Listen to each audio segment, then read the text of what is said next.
Hey, Dr. Jon Finn here. Welcome to the Habit Mechanic podcast. Right now, you can get my new best-selling book, Train Your Brain for the AI Revolution, at tougherminds.co.uk. The digital book, audiobook, and physical book are all available at a special price that you won't find anywhere else.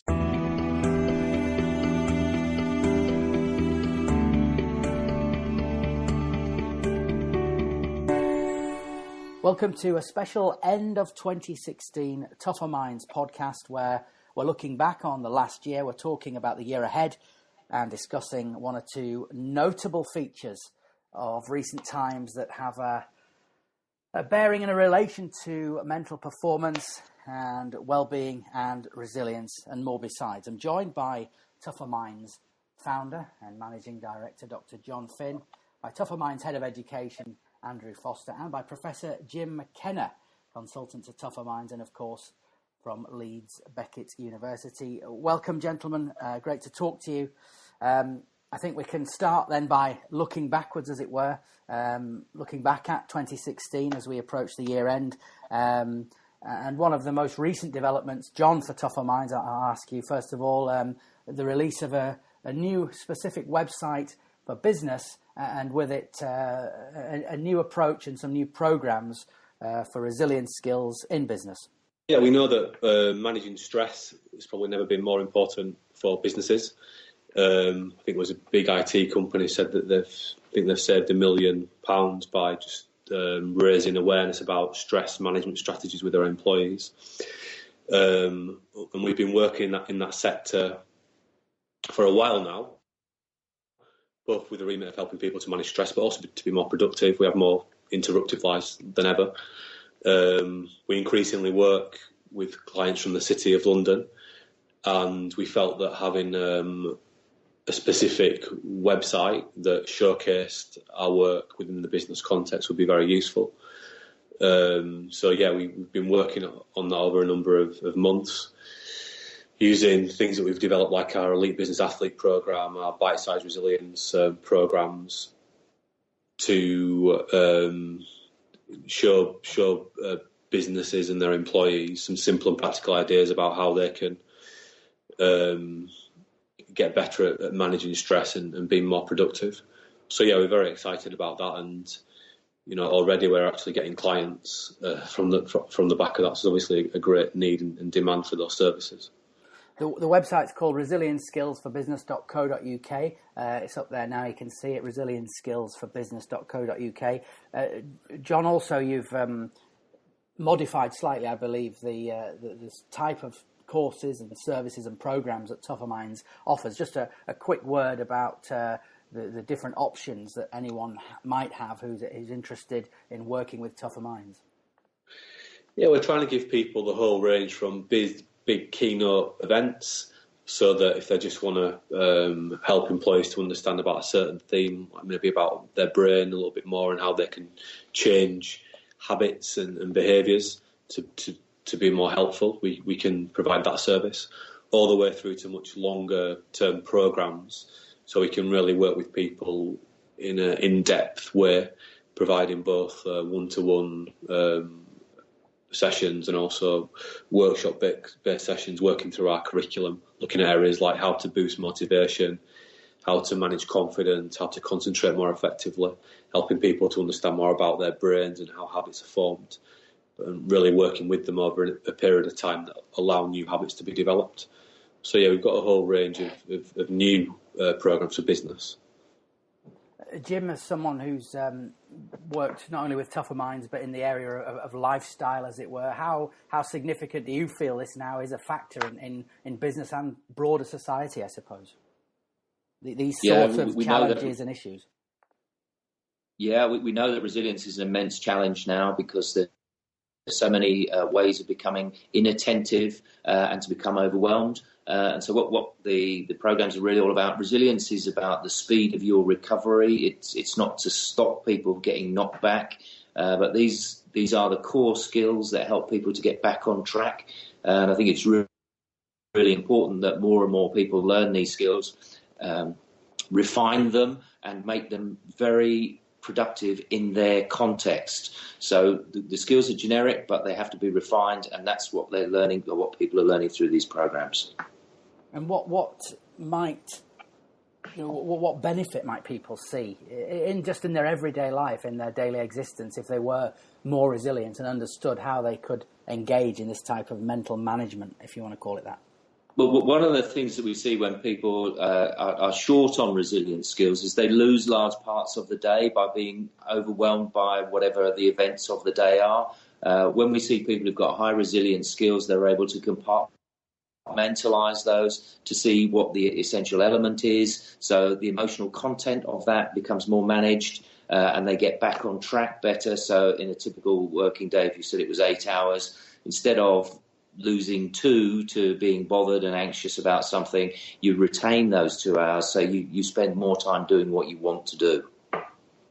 And I suppose it's worth bringing you in at this point, Andrew, because I've clearly a big crossover between Tougher Minds education and business programs, but I imagine in your role as a teacher, that's like the education business, as it were. This type of approach not only has the positive effect and benefit we've seen for pupils in terms of performance and well-being, but for teachers and practitioners as well. Absolutely, Andrew. We should never, as teachers, we should be mindful that we never stop having the opportunity to learn, and we've got to keep going with these things ourselves. I found it really helpful when speaking with pupils, also with working with teachers, with parents, to be able to give examples of how I've used Tougher Minds techniques myself. And exactly like Jim says, it doesn't mean that you become little Mr. or Miss Perfect.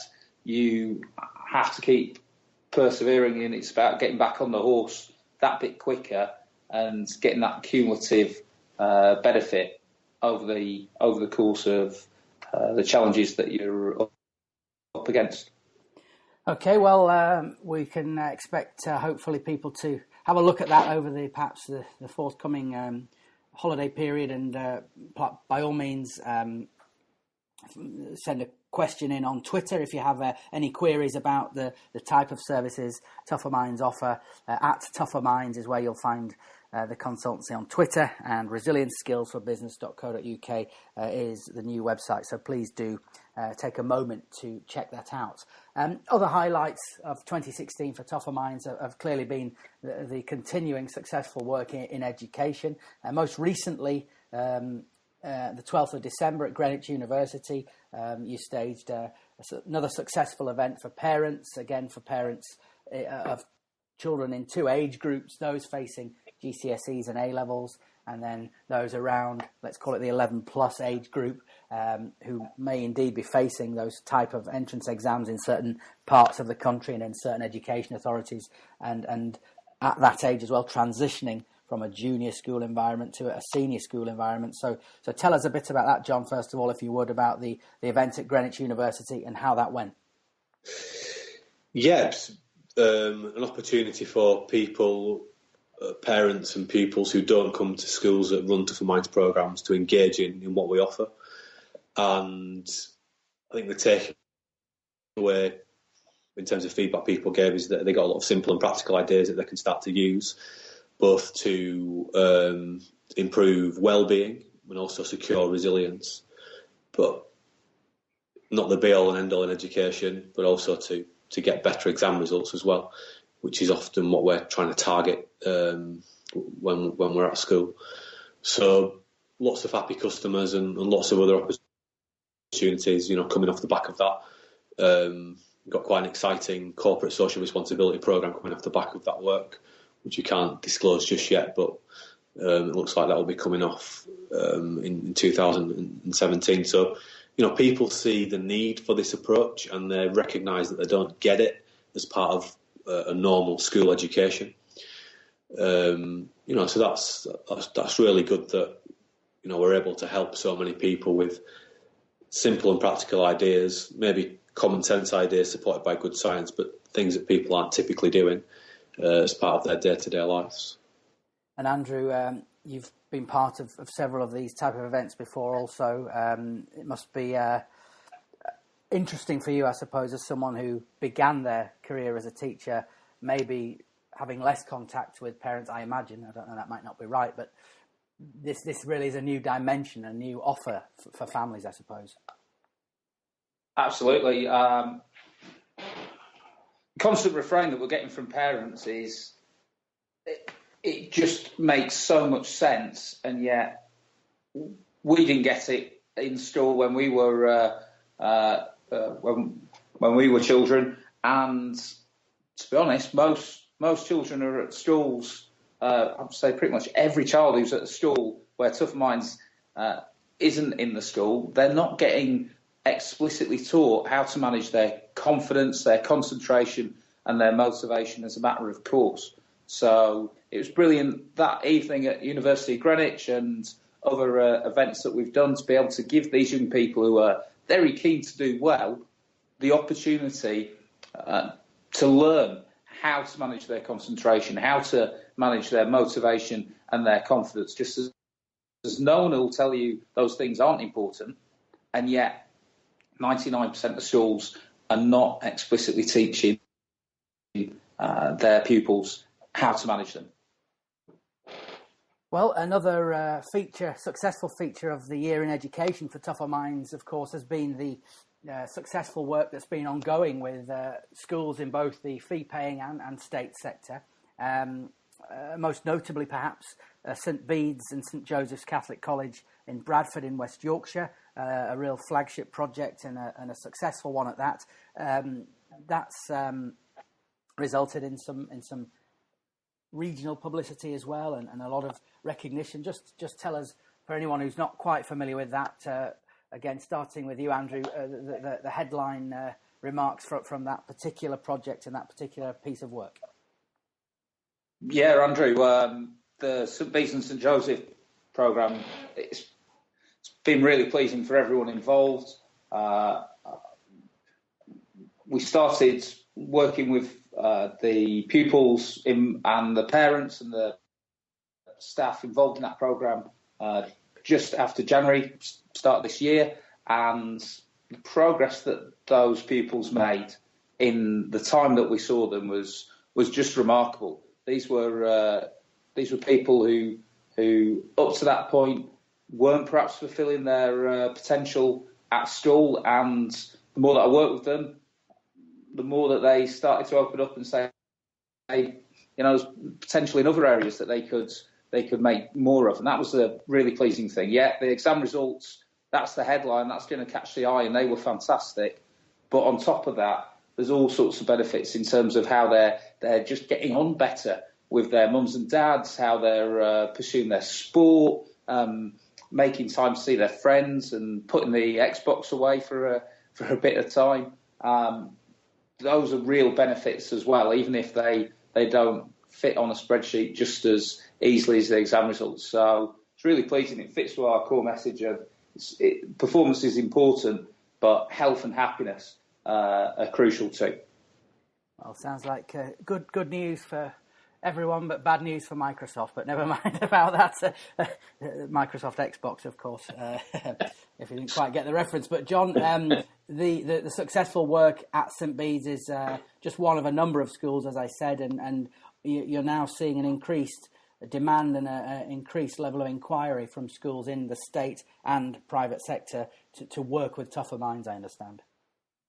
Yeah, we're working on more schools than ever. I think the need to offer young people simple and practical strategies that allow them to take more control over their development, over their progress. We're very good at teaching young people subject-specific ideas in schools, but not necessarily broad, transferable, what we're starting to call fundamental life skills. And we're seeing that teenagers seem to be struggling more with an inability to manage themselves more than ever before. I think the onset of such great access to mobile technology, to social media is a big problem there. We've got some proven and tried strategies that help people to deal with this more effectively.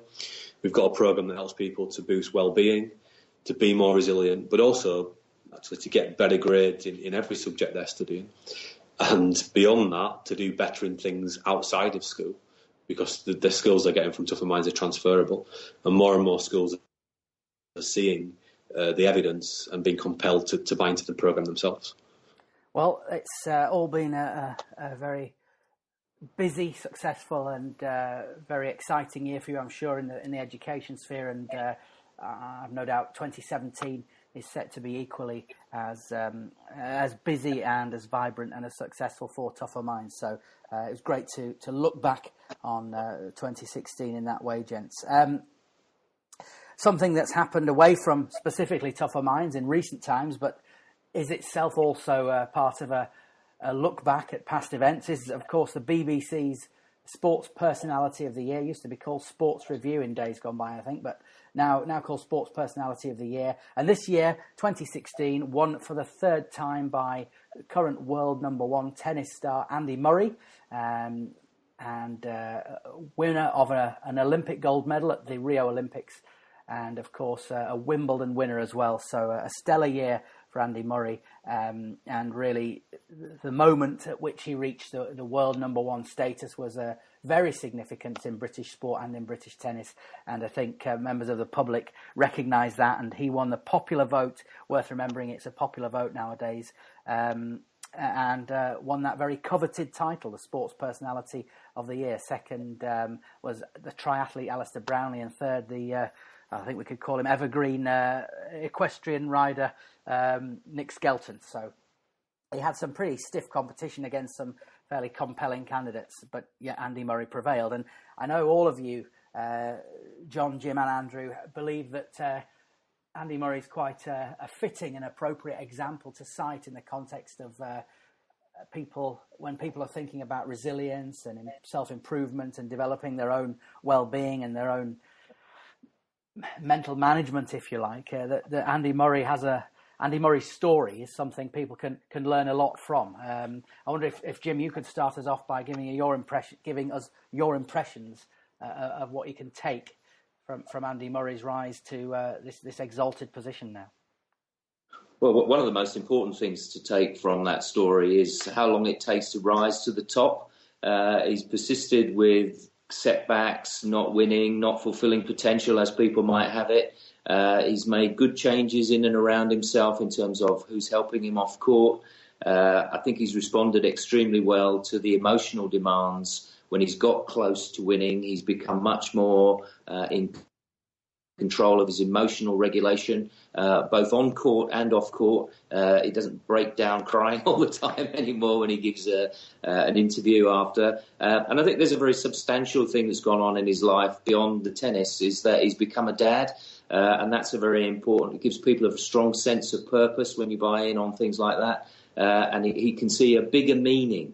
And whenever you find big meaning in something, the hassles of what drive other people up the wall become way, way easier to handle. So having a big meaning, what we would call a big, hairy, audacious goal, he now wants to be a great dad, that makes everything else much easier. And there's a really important lesson for us all there, to keep our focus on the big meaning. John, someone who's been involved in specific sports performance work, as well as your work with Tougher Minds earlier on in your career, specifically in football, but I'm sure it transfers to other sports too. What's your take on Andy Murray's development and the sort of processes and growth that Jim's just outlined? Well, I think, to focus in on the beginning of Murray's career, where he was written off and people approached him with a very fixed mindset. It's interesting, actually, at the moment that India had just been walloped. England are being walloped in India in the cricket, and the commentators are talking about how some of the young guys who are essentially playing their first Test matches, what their chances are of having a very successful Test career. Some of the guys have been written off very quickly. What they can do now does not predict what they can do in the future. What they practice between now and the future will predict what they can do in the future. And this is, it's the myth of talent, isn't it? Is that, Andy Murray, if he was going to be able to be the best tennis player in the world, then he should have shown those qualities when he was 21. But what we're seeing now is it doesn't work like that. If we're going to be the best, it's about progression. And some people just can't tolerate the sort of effort that takes.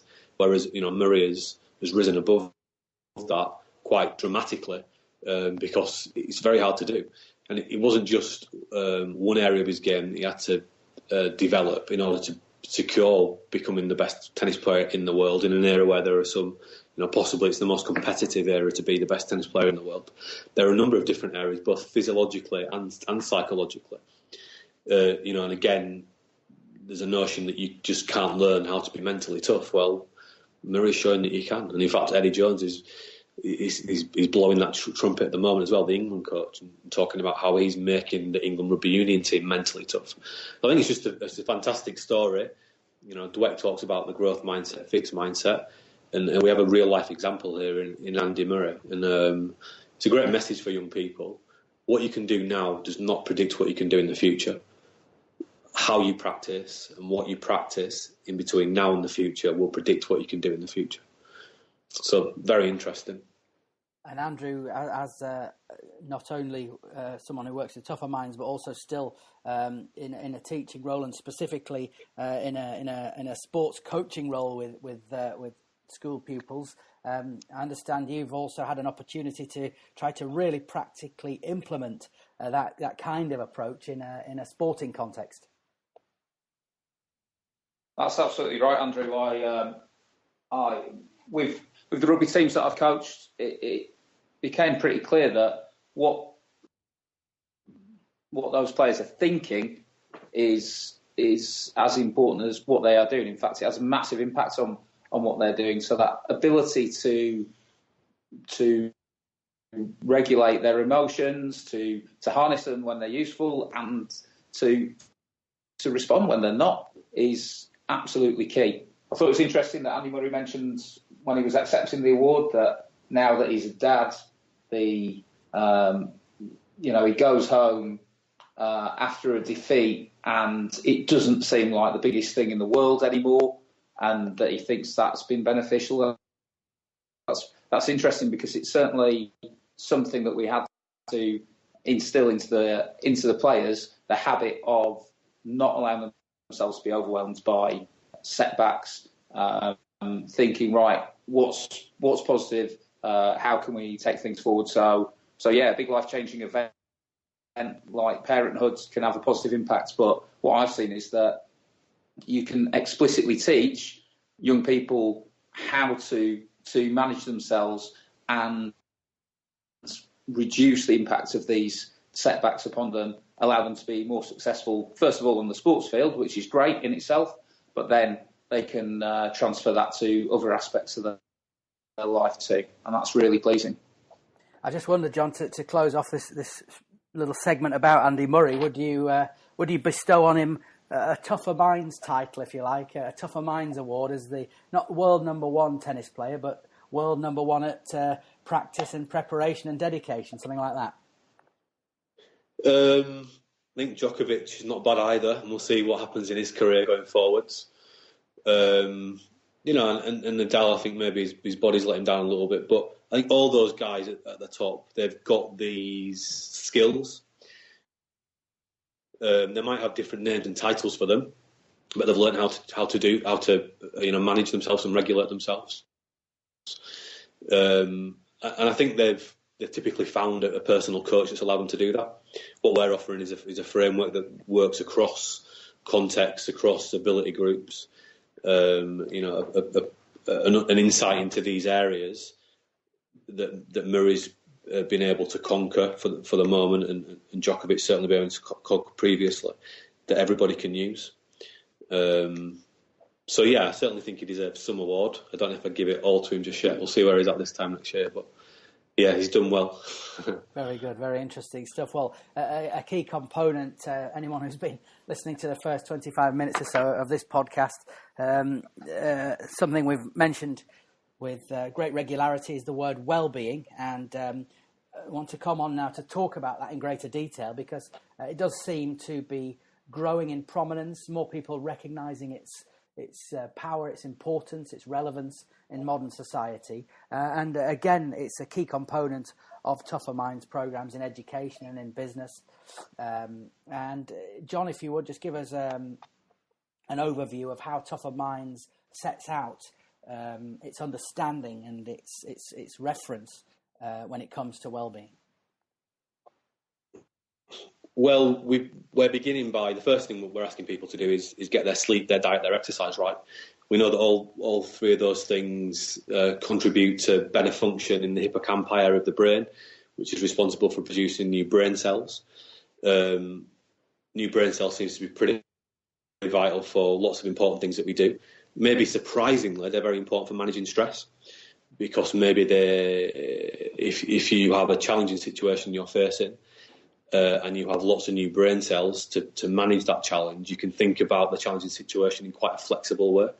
You don't get stuck in the rut. You don't get stuck in a negative thinking loop. So sleep and exercise is where we start. And then, we're trying to help people to pay attention to things that are helpful for them, ultimately. And we call that HACK, helpful attention control. And all our strategies are feeding back into the ideas of getting your attention onto what is helpful for you. So really, from our perspective, and there are three components to our outcomes, which are health, happiness, and performance. We're trying to use our sleep, diet, and exercise, and our brain hack strategies to help people to get that health and happiness foundation. So that's some of the insights and language that we use in our programs. And Jim, it's perhaps something people might not immediately have clicked or realised or thought of, that there is this connection between a good lifestyle and good mental performance. People might have even disassociated the two in the past. Yeah, that's very much the case, Andrew. What we understand is that the body affects the mind, and that in a very nice little neat feedback loop is that the mind affects the body. So we need to be addressing both those mechanisms. If we want the body to function well, we need to think about our minds. And if we want our minds to function well, we need to think about our bodies. So there's an inevitable loop here. And if you think you can do one without the other, you're wrong and you're going to get into trouble. And again, you as someone who's worked not only with Tougher Minds, but in the broader lifestyle education sphere,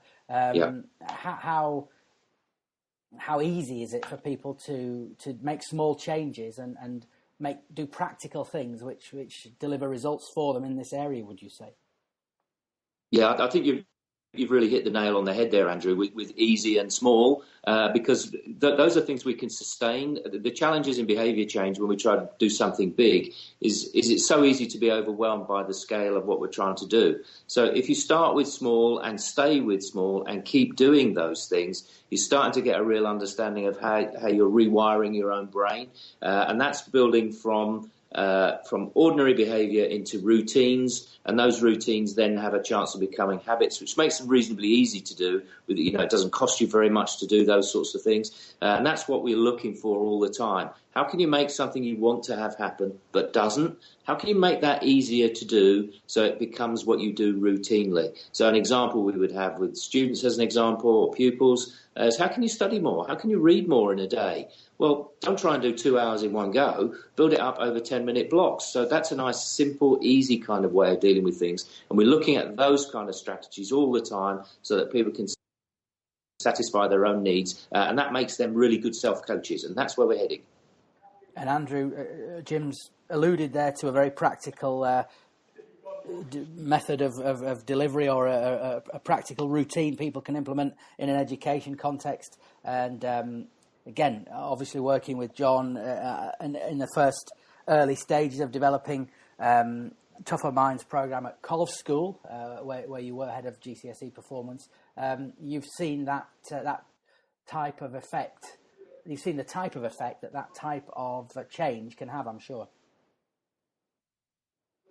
Absolutely, it's a whole well-being story. It's been really pleasing with older pupils, students, you might say, in sixth form. Currently, the focus there's on year 7 pupils, and they are showing a greater awareness of not just the need to address sleep, diet and exercise, but practical techniques to successfully do that than you see amongst many adults. It's brilliant to hear 11, 12-year-old boys and girls coming in and saying, I realised I wasn't getting enough sleep, I realised that my diet wasn't great, I realised that I wasn't getting exercise like I should do in the regular way that I should do, and I did this about it, and now I feel a lot better. Because we absolutely want them to go on and perform in terms of academics, in terms of their extracurricular activities, but the crucial thing is that they are happy. They're happy now, and that they're happy in the future, and that's what Tougher Minds helps them with. Helps them do things that are going to help them be happier in the course of the next day or the next week. And it also helps them to do the things that they might not feel like in the moment, but are going to result in them having more happy, more fulfilled lives as they go into adulthood. So yeah, it's just been a fantastic thing to be involved in. And John, just again to close off on the discussion of well-being, we've I think successfully established then that it's this lifestyle framework that Tougher Minds shows people and guides people towards a sleep, diet and exercise, and then from that a foundation to build on. But in the same way that you're fielding more inquiries and getting more contact from schools in all sectors of education, it's fair to say, I believe, that well-being is a bit of a key word and a buzzword that you're hearing from the business world as well when they make contact with you. Yeah, exactly that. And there was a story on the BBC website today showing that one of the biggest computer companies in the world stated they think they've saved about £1 million a year by giving their employees stress management workshops in absenteeism. The saying in business, in high-performing businesses, what got you here last year, what got you here this year. No one's making any more hours in the day. So in order to keep our performance at an upward trajectory, we've got to take care of our well-being. We've got to take care of our sleep, our diet, our exercise. But we don't in the Western world. We're deprived we're not doing any one of those three areas particularly well, it seems, if we look at the big data.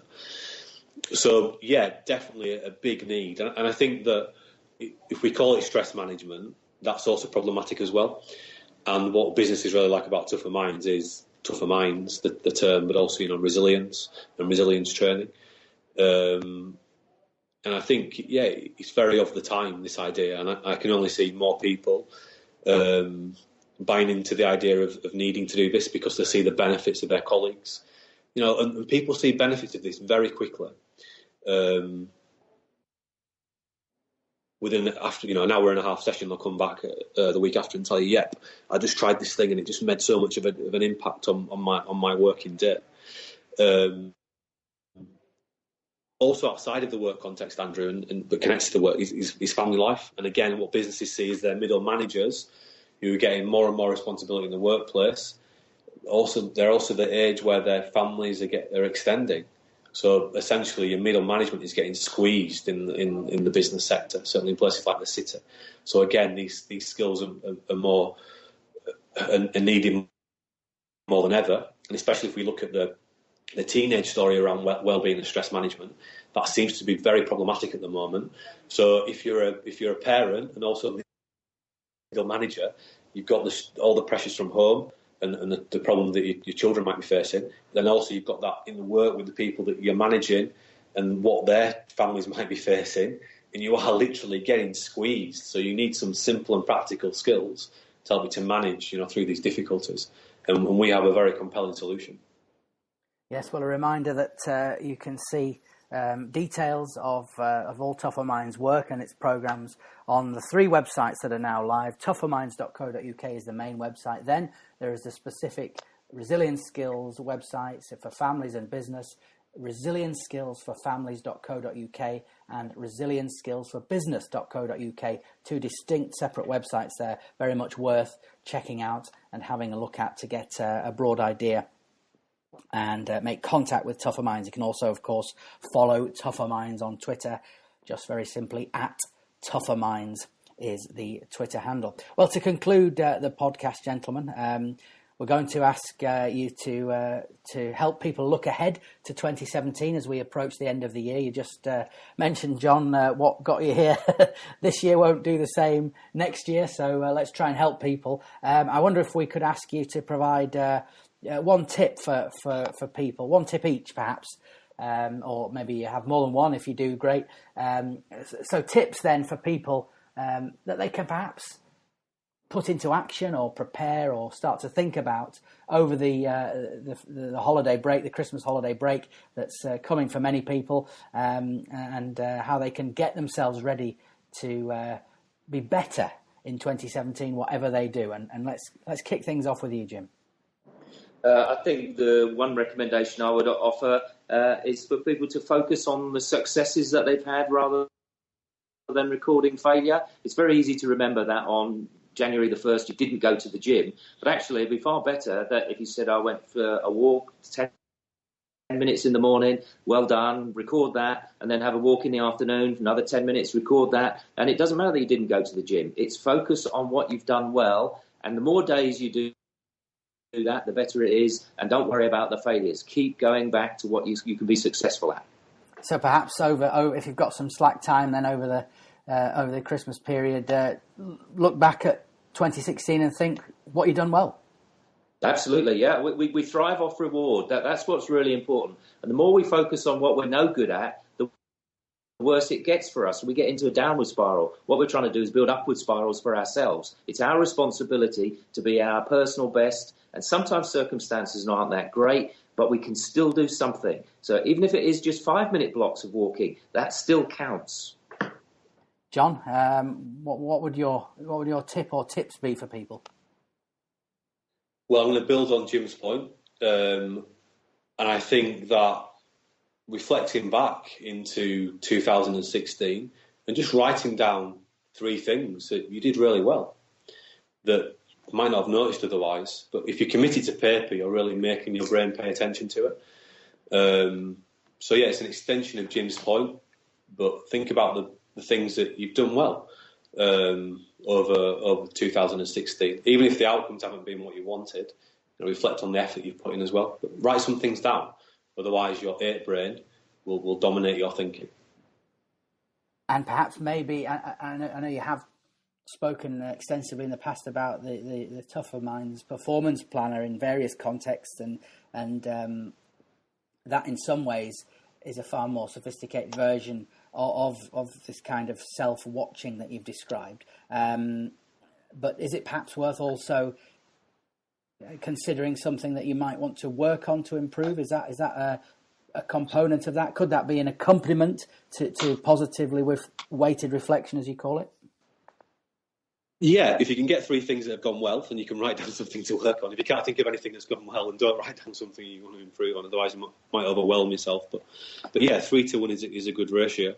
It's good to have the goal as well, and the holiday period that's coming up is a great time to reflect on the old and what you might want to achieve in the new year. So it's a good time to do both. But again, commit them to paper, because that's going to help us to both really appreciate the helpful things, but also work on gives a better chance of working towards the thing that we've identified to work on if it's written down nice and specifically. And Andrew, how would you characterise this opportunity to think about doing things better, or an opportunity to use a tip or a technique over this period? What would you contribute?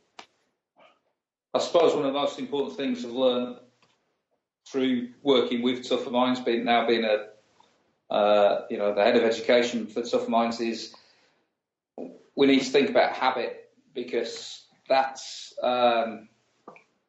how things change in the long term, is by changing our habits. A lot of people go into 2017 with a lot of good intentions and some really good aims. They might well have reflected well, but then they don't have a plan to make those aims, those new behaviours, a habit. So thinking hard about when this new behaviour is going to take place, how often, who's it going to take place with? Are there other people who can help us build this habit? What the foreseeable challenges are, and then at the end of January, perhaps going, well, what have I learned about how this works in practice? What's getting in the way? How can I persevere and keep going until these skills that we're practicing become habits, become things that we do without them needing a great deal of energy, effort, willpower from us, just becomes part of our normal behaviour, part of our habit. So how can we build habits would be my key thing a key thing that I'm going to be thinking about myself, and anyone listening to this, they're welcome to do that too. Well, gentlemen, a fascinating 40 minutes or thereabouts. Thanks for your time. Thanks for your insight. Great to look back at some of the positives for Tougher Minds during 2016, and also fantastic to look ahead with such already renewed vigour to 2017 and talk about some of the ways in which people can approach the year with confidence to improve and perform better and feel better, whatever they're involved in. Thank you very much again for listening, and we hope to see you and hear from you again in 2017.